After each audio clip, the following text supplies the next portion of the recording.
When it comes to hip-hop and R&B, Drake is one of the most talented rappers that spring to mind. In fact, he's become a global sensation after securing the top positions on the charts all around the world. Billboard's Artist of the Decade continues to rock his million-dollar outfits, sleeping in a $400,000 bed with an amazing wardrobe collection of Hermes Birkin. So what we want to know is, how does Drake spend his millions? First off, what's his net worth? It's not the biggest surprise in the world that Drake's absolutely rolling in millions. The rapper's making music history as the most awarded artist in Billboard history with 27 trophies under his belt, and that's just one of his many achievements. So what if we tell you that Forbes estimated his net worth to be $150 million in 2019? In fact, experts say his estimated net worth today is around $180 to $200 million.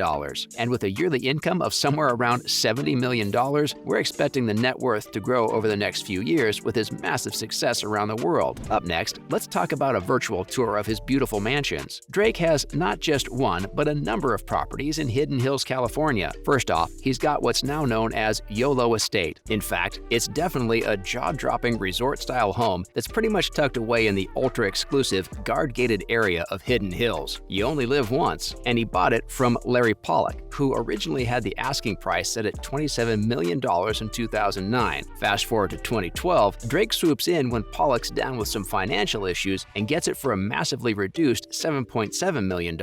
Yeah, pretty weird to call $7.7 million a massively reduced price, but that's multimillionaire Drake for you. Now, Drake's got his own living standards to beat. One of them was a house with an over-the-top swimming pool, and this property definitely got that, with its stone statues, massive swimming pool with water slides, caves, and a 25-seat movie theater. In fact, Drake even kept 6 horse stables for some reason, even though there aren't any horses in them. And let's talk about his house in Toronto, which was actually used as a filming location for one of his own videos, To See Slide. To say the least, we got to see far more of the Grammy Award winner's home and even his actual awards, which were pretty proudly lined up right at the beginning of the video. A bit of a flex was a must, right? Drake bought a $6.7 million piece of land in northeast Toronto's exclusive Bridle Path area back in 2016, only to create a 35,000 square foot mansion worth $150 million, which was very lavishly decorated by celebrated Canadian designer Ferris Raffauli. In fact, the area is set in a lavish neighborhood in North York, Toronto, and lined up with other dazzling mansions owned by celebrities like Robert Djurjevic or Celine Dion. The mansion's got everything you can think about, from interiors lined with limestone, bronze, and exotic woods, to amenities like an NBA regulation-size indoor basketball court. Moving on, let's check out his luxury car collection. If we're talking about regular people, we're probably just gonna drive one car at a time. But Drake, nah, he's got a huge luxury collection with a bunch of rare and pretty expensive cars, and that makes sense because he gets almost all of them imported and customized, which gives him one-of-a-kind versions of some of the most exclusive cars in the world. Let's start with his 2004 Acura TSX. While his first car was a Chevrolet Malibu, he later upgraded to an Acura TSX right after he scored the role of Jimmy Brooks in Degrassi: The Next Generation back in the early 2000s. Right when it was new, the Acura started at over $26,000, but honestly, it was clearly in need of an upgrade. So in 2010, he added another to the collection, and we're talking about the $2 million Bugatti Veyron Sang-Noir, which is pretty rare, like only 12 of them actually exist right now. The Veyron was actually the first production car to crack 250 miles per hour and can go from 0 to 60 miles per hour in 2.5 seconds. In fact, the pitch-black car is powered by an 8-liter W16 engine fitted with 4 turbochargers. And that wasn't all, because soon enough, he added the Bentley Continental Supersports convertible powered by a twin-turbo 6-liter W12 engine with 700 horsepower. And the price on this baby? $322,000. And nope, that wasn't all. Add another to the list with the Bentley Mulsanne, the luxury car from another age. It's massive, luxurious, and has exuberant amounts of wood, leather, and metal throughout the interior. Now we're almost done. Just add a few more to the list. We're talking about the $80,000 Cadillac Escalade ESV that's usually used to take his son Adonis Graham to school. Yep, he's probably the fanciest kid there. And well, one thing we know for sure is that Drake's a huge fan of Rolls Royces because he's got 3 of them. The Rolls-Royce Dawn is the convertible version starting at $300,000. $360,000, while his Rolls-Royce Cullinans got a starting price of $336,000. And the standard Rolls-Royce Masonry Bushukan Phantom typically starts at $455,000, but judging by Drake's taste for luxury, it reportedly costs about $700,000. And we're not forgetting the Mercedes collection. His Mercedes Maybach S600 costs around $600,000, while his Mercedes-Maybach G650 reportedly costs around $900,000. And let's end this with a bang, with Ferrari LaFerrari, which uses tech from Formula One and got a hybrid 6.3-liter V12. With that said, our final edition is the McLaren 675 LT with a starting price of $350,000. At this point, it feels like we're throwing luxury cars and million-dollar figures in the sky, but that's Drake's car collection for you. Coming up next, his Boeing 767 jet plane. Alright, so cars aren't the only extravagant transportation for the rapper, because he's got his very own customized Boeing 767 jet valued at a staggering $185 million. The gold-plated interior is packed with comfy seats, and did you know he didn't really buy the plane? It was actually a gift by an airline company hoping for some nice positive exposure by the artist. And honestly, the Boeing 767 is absurdly huge for a privately owned jet. And yes, the plane wasn't exactly brand new. In fact, the Boeing 767 was first used as a cargo plane for 23 years with a whopping 206-ton cargo capacity and a 20,000-gallon fuel tank. Alright, so how did the cargo plane become Air Drake? With an investment of $100 million, of course. The kind of renovation Drake demands does not come cheap. Now, it was definitely an ongoing gift from the Canadian cargo carrier Cargojet, but no one's really entirely clear as to how the relationship between the Canadian rapper and the Canadian cargo carrier actually began. But a Cargojet spokesperson confirms that they've had a pretty long relationship with the rapper, usually for transporting some supplied and equipment for his tours. And while it may be old or used, the renovations were pretty extensive and thorough. Look at it now, and you can't tell it's technically a recycled plane. Either way, it's definitely the most luxurious recycled product anyone's ever bought. It's got leather armchairs, the most luxurious bathrooms, a full kitchen, and whatnot. Now, let's take a quick sneak peek at his jewelry collection. To say that Drake's fond of the finer things in life is definitely an understatement, and some of his latest diamond purchases say the same. He's definitely used to buying himself a glittering treat every now and then, but a few are lucky enough to get some amazing gifts. Rewind back to 2014, and Drake got Rihanna a white gold ring valued at over $25,000. And the rapper's definitely not shy about showing his own collection on his Instagram account. OVO's his own brand, so he just had to get an OVO owl pendant for himself. Yeep, we're talking about the custom-made gold chain necklace, which has like 40 carats of ice blue, canary yellow, and white VVS diamonds. And not everyone can pull off a $100,000 gold and diamond Stone Island medallion. That's just for Drake. And we do not forget his diamond-encrusted pendant, the OVO O-chain, and his amazing Rolex collection. From an 18-karat Yacht Master to a Daytona with a Paul Newman dial, he definitely has one of the best Rolex collections we've ever seen. Finally, if he's got millions, how much of it is actually going towards charity? Now, there's no doubt that Drake's pretty much a philanthropist. Like, rewind back to April 2010, and Drake donated over $30,000 to the Jamaican Learning Center, following with a $10,000 Alan Slade Award money a year later to Dixon Hall. Moving on, Drake donated money to Union Gospel Mission of Portland in December 2013, and also funded a Philadelphia high school's recording studio in March 2015. And we won't forget his donation, along with other celebrities, to Hurricane Harvey relief efforts. Like, that was a donation of over $200,000 for the relief fund. And following that, Drake and the Raptors pledged to donate $1 million to help repair basketball courts throughout the city to host Welcome Toronto basketball games. That's a wrap for this video. What do you think about Drake's lavish lifestyle? Let us know in the comments below. Make sure to give this video a thumbs up and subscribe to our channel for more videos like this. See you in the next one.